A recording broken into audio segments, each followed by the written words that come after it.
Hi అండి.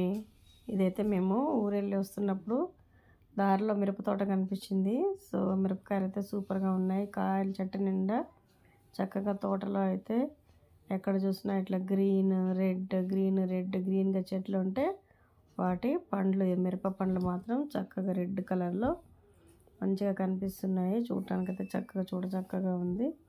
ఇక్కడ కొంతమంది వర్కర్స్ ఉన్నారు. వాళ్ళు మిరపకాయ కోస్తున్నారనమాట. మిరప అనేది పండిన తర్వాత చక్కగా కోసేసి ఆరబెట్టేస్తారు కదా, దానికోసమని వీళ్ళు కట్ చేయడానికి రెడీగా ఉన్నారు. మంచి డ్రెస్ ఫుల్లీ కవర్ చేసేసుకొని మిరపకాయలు కోస్తున్నారనమాట. మేమైతే కారు ఆపి చక్కగా చెట్టు తోటలోకి దిగి కాయలు చక్కగా చూస్తూ కొద్దిసేపు అయితే దాంట్లో స్పెండ్ చేసాము టైము. ఇంకా ఫొటోస్ కూడా దిగాము. ఇంకా మీకోసమని నేను వీడియో తీశాను. ఈ వీడియోలో మీకు కనిపిస్తుంది కదా, చక్కగా మిరప తోట బాగా కాయలు కాసిందనమాట.